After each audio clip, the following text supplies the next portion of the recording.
We are dreaming of a world without borders, of achieving the 17 UN Sustainable Development Goals with a new breed of leaders who think borderless beyond the quick win now mindset. I am Lina, Executive and Leadership Coach. Together with Duncan Skelton, Catherine McGillivray-Pronto, and Tatiana Petrova, we believe that there is a way of relating that opens up understanding, belonging, transcendence, and possibility that removes unnecessary boundaries.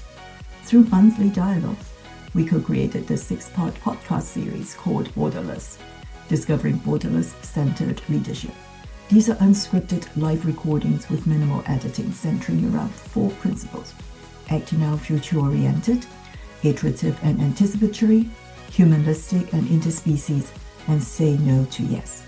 Have a listen and join us in leading through a borderless lens.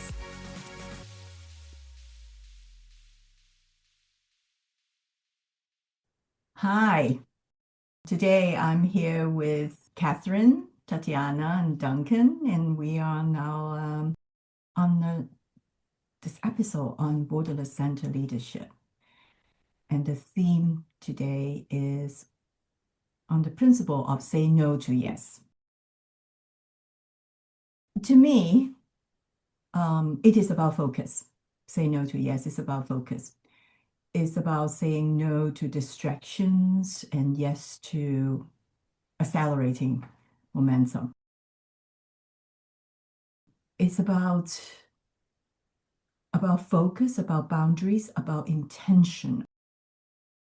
It teaches us to be very disciplined, to say no. Discipline in the sense that when you say no, you're protecting your focus. You are giving meaningful growth and reflect the courage to lead intentionally. So that is what was important to me when we talk about borderless-centered leadership. When you say yes to something, you're actually saying no to something as well. So flipping it back is what is important at the moment. So I'm going to kind of like open this up for all of us. What does it mean to you when you hear the phrase, say no to yes? That's a good principle. I buy into that. For me, like a place to start, I think about concentric circles of systems. The system of me is the innermost concentric circle.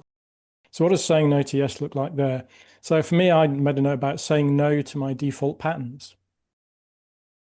If I have a default pattern of stepping in, like if there's something that's not right in the system, my default pattern is to step in and fix it myself. Like when it comes to creating impact, maybe there's a saying no to my default patterns, that awareness of the pattern at first and then developing some alternate strategy. Now, next concentric circle will be like in relationship with another, sort of leader beside, creating from other. So that relational piece in communication, for me, no. No is a point of real clarity. Somebody asks me for my support or help, if I can do a piece of work for them. The single best answer that has most clarity is to simply say no. There's no ambiguity in a no, and it gives agency back to the person asking. And I'll flip it just to be argumentative. Like the worst quality answer is a simple yes. Somebody asks me, can I do this thing? And I say yes without any qualification. If that's my default pattern and I say yes to every person that asks me for my help, at some point, without me noticing, the yes that I gave this person yesterday becomes a no because I've taken on too much. So somebody's going to get disappointed, and this thing that felt important at the time goes unresolved. And so in between the worst answer, which is yes, and the best answer, which is no, is the things around yes if and yes when, the conditional pieces that make it a two-way conversation. So in relation to another, saying no, I think provides great clarity. And that's as far as I got for now. So I'll throw that in.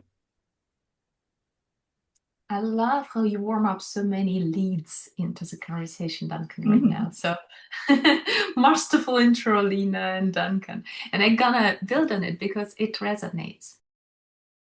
So the first, just to acknowledge that saying no to distraction, this very clear principle of busy doesn't equal productive. Creating a lot of activity doesn't mean progress. So there is helpful clarity in saying no to distraction, even if they come with quick gratification or other brownie points. And for me, the saying no to say yes to something is not necessarily one thing that I'm focusing on in a very kind of linear way. It's more going back to what Catherine's been sharing ever since the beginning, the anchoring. I'm standing my ground. I'm very clear what it is I'm doing. I can be strategic and intentional, and yet very much open. And it kind of touches upon the second layer, which I've also think heard in what you said, Duncan, and which resonates. Saying no to very comforting, limiting beliefs and patterns, right? So there is this approach which I recently got to know and like, immunity to change. And it's basically when I, as a leader in my life, want that thing out there, and I really understand how to get to it, but I can't, right? I don't do that. Why? Because there is an alternative belief system, an alternative pattern, using your words, Duncan, that is just more safe and more comfortable, and therefore I don't go for that. And development requires saying no to what is comfortable in order to reach for something that is my next development opportunity. So that's kind of the second layer. And the third one, and I briefly touch upon it just to, again, warm up maybe another gate into the conversation. There are situations when saying yes to everything is very fruitful. I just want to plant it out there. Like, for example, if we are in innovation cycle, we say yes to everything at the beginning, right? Because that opens up space. When I've started my coaching career, I said yes to every single coaching client. I've coached across ages, genders, nationalities. But the initial saying yes to everything has been very helpful for me figuring out where I'm most impactful and where I'm creating most value and where I enjoy my work most. So just to plant that too. A lot of ideas there. Saying yes to all of these ideas. I don't think there's anything I can disagree with until now. But maybe I start by picking up on the centeredness, which I keep banging on about. And I think somebody mentioned focus as well. And I think focus is not this black and white yes and no. It's either yes or it's no. It's not narrow. It's about being centered and aligned with what is important to you. So the more open the world is, and we know that our worlds are open, the more centered we have to be. And that means that also that being borderless doesn't mean saying yes to everything. It means staying rooted in what is important to you. And I'm seeing at the moment, over the last couple of months, I've said no to a lot of things that I wanted to say yes to, and I've said yes to the things that are not giving me purpose. I'm saying yes to everything that comes along that is not helping me to achieve my purpose. And how do I feel now? That my flame is blowing out, that I'm, really tired, exhausted. And that's because I've not said yes to the right thing. So my question for me would be now in November, what would it look like to lead from alignment, from being centered, from feeling good about what I'm saying no and yes to, rather than leading from obligation, on autopilot, saying yes to everything that I have to say yes to. So saying no to yes is also challenging. And so when you're in this mode of saying yes to everything that's not helping you to get anywhere, You're in the now, you're in the urgency, and you don't have that space, that borderlessness to become the leader that you want to be, or to be the leader that you want to be. So this is a bit of a different kind of dichotomy. And so what do I need to make that space? I think I need more courage, much more courage, and more self-trust, self-authority to kind of say, okay, let's stop now.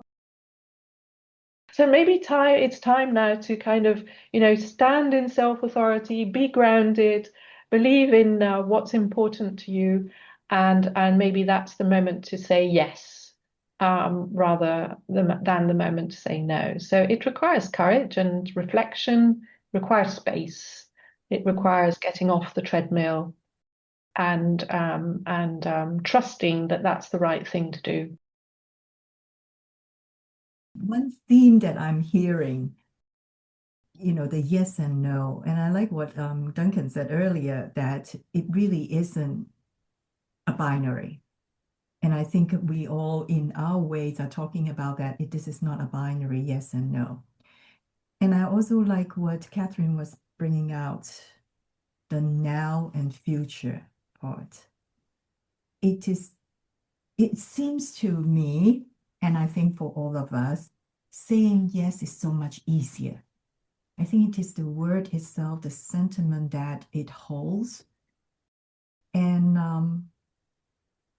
it's not so edgy when you say no, whether I don't know about you guys, but when I say no, I feel, am I going to hurt someone? Like something, someone will feel, oh, no, I mean, that was a very simple ask, or something else.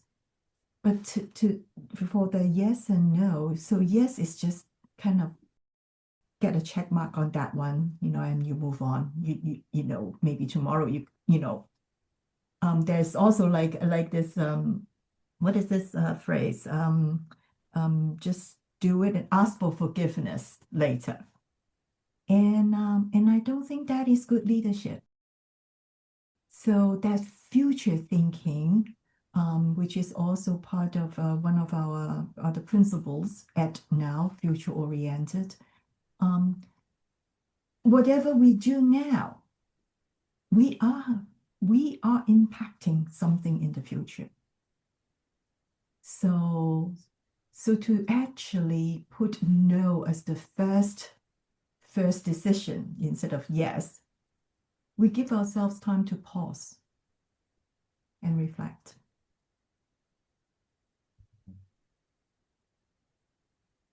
What is coming up for me now as you're speaking, Catherine and Lina, is this space and how we are creating space for the purpose and the vision without guilt, sense of obligation, sense of, hey, am I still a good person, and all of that, right?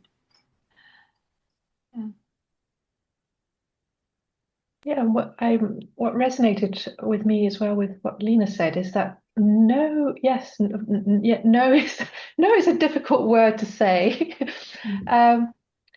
but it doesn't necessarily mean that you're shutting doors. Maybe there are other words or ways of saying no that are still respecting the fact that you say no, but that doesn't mean that you're going to upset someone or offend someone. So if you make it about yourself, where you're saying, I'm focusing elsewhere, or I'm committed to something else, or this doesn't align for me at the moment, or I want to stay anchored in what is important to me at the moment, or I want to preserve my energy so that I can be there for you. So there's different ways of framing it so that it is a no, but it doesn't feel, you don't feel bad about it because you know that it's important for you. I smiled because you remind me, Catherine, a boss at Google. I was an engineering manager, and I would work in partnership with a product manager. And in that part of the organization, the product manager really has all of the power and authority because they're saying, what are we making for whom? What features do we need? My boss shared with me that part of the art of being a good engineering manager was the ability to say to the product manager constantly no, but have them feel like you were actually saying yes. And so that in between piece, I think, and so like saying no, but staying in relationship, saying no as a and staying in conversation, as opposed to a no of bringing down the shutters and disappearing. Staying in relationship seems important. And for me, that's where like the yes if and yes when, being transparent about the conditions, the criteria that would have to be true. It's like inviting the possibility and an exploration of what would need to be true in order for this to happen. So it's about staying in relationship, I feel, in that sense. And also, Catherine, I thank you for grounding me in this conversation with sharing something that's true for you today. And I think about tools that support these conversations. And you had me think about, stuff that I often overlook, like the life wheel, the wheel of life. Life is a broad ecosystem. It's made up of work and relationship and recreation and learning and environment. And like just pausing to check in on how satisfied am I with all these various different aspects? What have I been saying yes to, either intentionally or unintentionally? And is there a different configuration that I'd like to put my energy in towards and honor better going forwards? It's that moment of pause.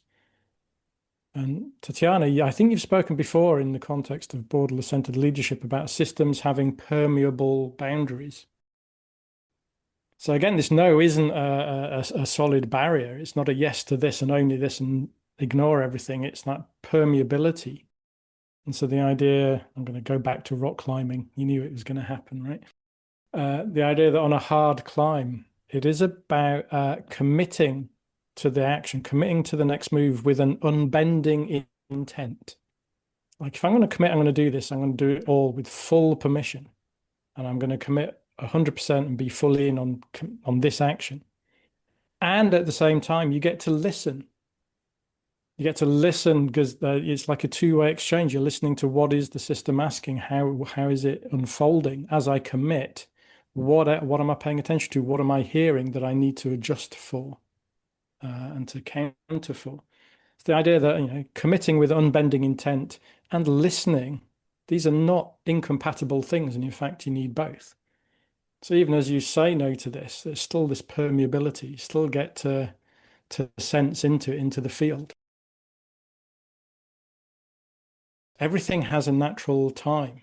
Mm-hmm. So even in conversations, there's the time for, and there's a coaching session, there's the initial opening out, the expansion of discovery and exploration. What is here? Like generating content, gaining insight. So all that saying yes is expansive. And there is a natural time. The conversations need to land. We need to support, creating learning for the group through one person's experience. But to land that arc in a way that isn't prolonging it, that isn't cutting it too short or interrupting it and launching a different arc. These natural arcs you want to land. And so this time for saying no and like narrowing in the end of a coaching session, what will you do? And by when? And this landing of saying no to stuff so you can move forward. So there's something about the chronology of this, the timing of it, the moment for pause, the moment for expansion, the moment for focus. It is sort of like a soft no. Like Catherine was saying, that maybe we need to have another word for no. How does that show up in other languages? I think it has the same effect. Yeah, I think so. Except in some languages there might be sorry, no, or no, sorry, but no means no, whatever the language. No. So in Indonesian, Bahasa Indonesian, you really don't say no. It was my first lesson. They always say not yet. Mm. And that means no. you just don't do that. It's so impolite. I don't know about other languages, but in Chinese, I know two dialects. It's no is no. It's not a good thing. You try not to say it. You say it, then, this person is just not a nice person. It's interesting how no is confrontational across cultures, right? And if I'm thinking about improvisation, like comedy, improvisation, stand-up comedy, there is a law. You never shut down an action, you develop it. It's kind of the yes and game, right? So yes, and what I love about it, and you take it the direction you want. But you do not shut down, because shut down creates abrupt kind of moment in the storyline and breaks the show, breaks the flow. And that creates opportunity to keep openness whilst maintaining focus. And I want, because it's naturally kind of drifted into the territory of interrelationships, right? Relationships with other people, commitments externally, all of that, for a good reason, and I recognize that. But I just wonder how that translates into the relationship with oneself, right? So when it is necessary to say no to something that you want, to enable a yes to something that you want even more, or which is more on purpose and meaningful, and how that kind of ecology of no exists in our relationship with ourselves. Say more about ecology, Tatiana. It might not be the best way to express it, but what I mean by that, it's supportive of ecosystem, so to say. So we've just talked about how it's more, and I don't know if ecological is the right word, but it's more kind of friendly, it's more caring, it's more life-affirming to use different ways to say no, because it helps both clarity and openness at the same time. So I've called that the word ecology, and it resonates with how it's translated in my native language, but might not be the best option for English. Kind of ecology of no, how to make it, but more mindful of the system, more mindful of the wholeness, more mindful of the pathways that need to stay open, even though right now I'm making a very affirmative choice. Yes, and I feel that yes, and is a good way of addressing the ecosystem, also your own personal ecosystem. When I did the positive intelligence training, I remember that yes, and was introduced in the sense that whenever someone says something to you, even if you disagree, there's always going to be a tiny little bit that you can agree with. And it's finding that tiny little bit. I don't know if it's 10% or 5% or 1%, but finding that 10% that you can agree with. And so in the context of saying no to yes, find the 10% that you're saying yes to, and keep focused on that. So even if you have to say no to 90%, maybe that 10% will come true in 6 months' time or a year's time. And I think that comes back to, not shutting the doors. It's about, yes, and gives you this possibility to open the door a little bit later, or at a different stage when it's the right time. So that's what was resonating for me as well, as in terms of the ecosystem. It's also your own personal ecosystem. Sometimes we're so focused on the external ecosystem that we completely forget that we have our own ecosystem. So we also have to stay centered in our own ecosystem to be able to have that expansion and borderlessness. So it's listening to you all, especially the term ecosystem. I kept thinking, I'm a diver, so I kept thinking of, the ecosystem of a reef, a coral reef. It's the interdependence of that is so important, that the yes and no are all there. It is all held there. And if you can't missing something, then you won't have it. So in that sense, what I'm trying to say is that the edginess that is brought by the word no provides the space that Tatiana mentioned to really stop and think about it. And so we don't just do things autopilot, that we just, because it is easy. It doesn't matter whether it is, whether there is true or not. There is this easiness that, especially when we are busy, when we have so much going on, we tend to say yes more often. What I'm hearing in this conversation right now is this idea that no can feel hard and final. So actually there are alternatives, and I love that with the language example. In the Philippines, it's not yet. Like, that's another choice. It's it's concrete. It's a different piece of language that's in the space of, but creates more possibility. It holds more possibility. So that yes, if, yes, when, not yet. These are all sort of inviting further conversation, keeping in relationship.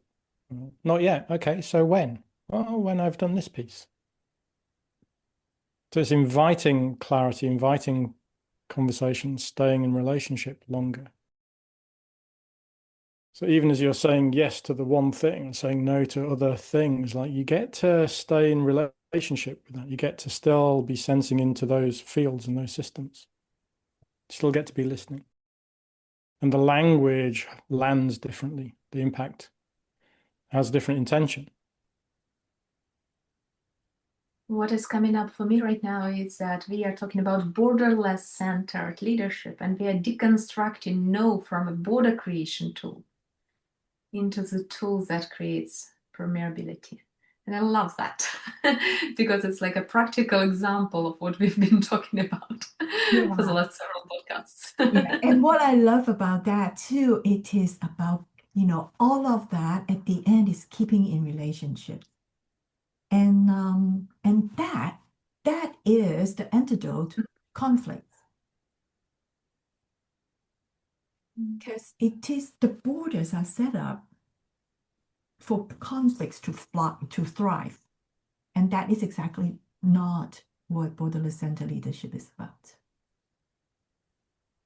I just thinking back to the first things I said, and for me it's I think there's surface yes, and then there's a deeper yes, and I think that's what I'm kind of leaving with, is what is one decision that I should be making, or what is one opportunity that I should be thinking about, and rather than letting fear take over, think about it from a focus and alignment perspective, and think about it from my deeper yes, which I know is down there somewhere. And what should I say no to so that I can honor my deeper yes and feel much better about it. So it's I'm pointing to my body, and of course if people don't see this visually, it's going to be difficult, but I feel like the deeper yes is somewhere in the pit of my stomach, very deep inside, whereas the superficial yes is in my throat. It's like it's very easy to come out, and what I need to tap into is that deeper yes, and say and then say no to the right thing so that I can honor that deeper yes. Somewhere beneath the easy yes is a deeper one.